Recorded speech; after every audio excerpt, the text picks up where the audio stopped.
बागेश्वर धाम महाराज ने किया बहुत बड़ा ऐलान। मुस्लिमों में मच गया घमासान। बोले तुम हमारा साथ दो, हम हिंदू राष्ट्र बनाएंगे। पंडित धीरेन्द्र शास्त्री ने सीना ठोक कर दी चुनौती, जो करना है कर लो। हिंदुओं से कहा चूड़ियां पहनकर घर में मत बैठो। क्या पंडित धीरेन्द्र शास्त्री ही भारत को बनाएंगे हिंदू राष्ट्र? जो काम कई दिग्गज नेता नहीं कर पाए वो बागेश्वर धाम महाराज कर जाएंगे। योगी आदित्यनाथ ने भी दोहराई थी हिंदू राष्ट्र बनाने की बात। क्या भारत को हिंदू राष्ट्र बनाकर ही मानेंगे धीरेन्द्र शास्त्री? जो काम अब तक हिंदुत्व की विचारधारा को लेकर चलने वाली राजनीतिक पार्टियां नहीं कर पाई, अब लगता है धीरेन्द्र शास्त्री महाराज खुद उसे पूरा करने की तैयारी में हैं। नमस्ते सदा वत्सले मातृभूमे त्वया हिंदू भूमे सुखम वर्धितोहम महामंगले पुण्य भूमे त्वदर्थे पतत्ववेश कायो नमस्ते नमस्ते। इस मातृभूमि ने हमें अपने बच्चों की तरह स्नेह और ममता दी है। इस हिंदू भूमि पर सुखपूर्वक मैं बड़ा हुआ हूँ। यह भूमि महामंगलमय और पुण्य भूमि है।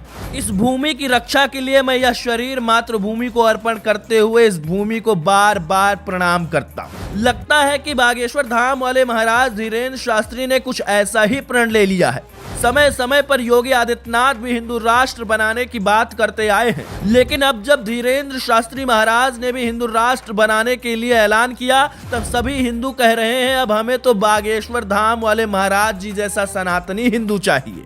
बागेश्वर धाम वाले महाराज पर लगातार आरोप पर आरोप लगते जा रहे हैं। कोई आरोप लगा रहा है कि वह मुस्लिमों का धर्म परिवर्तन करा रहे हैं, तो कोई कह रहा है कि इस तरह से हिंदू धर्म का प्रचार करना गलत है। लेकिन कुत्ते भौंकते रहते हैं, क्या हाथी अपना रास्ता छोड़ दे कहने वाले धीरेन्द्र शास्त्री महाराज ने इस बीच बड़ा ऐलान कर दिया।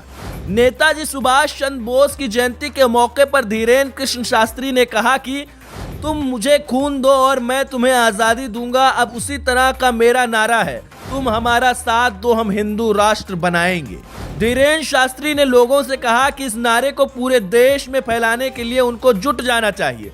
धीरेन्द्र शास्त्री ने कहा कि केवल बागेश्वर धाम पर ही आरोप नहीं लगाए गए हैं, ये पूरी तरह से हिंदू धर्म पर उंगली उठाने का मामला है। इसीलिए भारत देश के लोगों को घरों से बाहर निकलकर इसका जवाब देना होगा। अगर इसके बाद भी जो लोग आगे नहीं आए उनको बुज़दिल माना जाएगा। धीरेन्द्र शास्त्री ने सभी लोगों से इस नारे को मोबाइल के जरिए पूरे देश में भेजने की अपील की। अगर आप भी बाबा बागेश्वर धाम की बातों से सहमत हैं और सनातनी हैं तो इस वीडियो को ज्यादा से ज्यादा शेयर करें। लेकिन गौर करने वाली बात यह है कि धीरेन्द्र शास्त्री महाराज का ये बयान ऐसे समय में आया जब लाखों लोग उनके विरोध और समर्थन में खड़े दिखाई दे रहे हैं। कोई उन्हें फर्जी कह रहा है तो कोई कह रहा है बाबा सा चमत्कार कोई दूसरा कर ही नहीं सकता। लेकिन भले ही आज बागेश्वर धाम ने यह बात कही हो, पर इससे पहले ठीक इसी तरह का कुछ बयान 2017 में योगी आदित्यनाथ की तरफ से भी आया था, जब उन्होंने हिंदू राष्ट्र सिद्धांत का समर्थन करते हुए कहा था कि इस तरह के कदम में कुछ भी गलत नहीं है अगर यह लोग और देश के हित में सेवा करता है।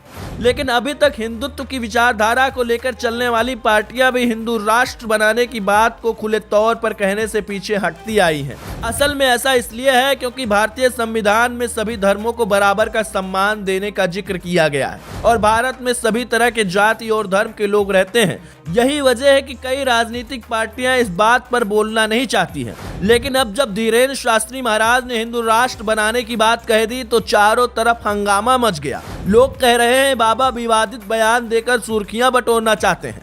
धीरेन्द्र शास्त्री महाराज के हिंदू राष्ट्र बनाने का क्या आप समर्थन करते हैं? कमेंट में अपनी राय जरूर दें, हमें आपके कमेंट का इंतजार रहेगा।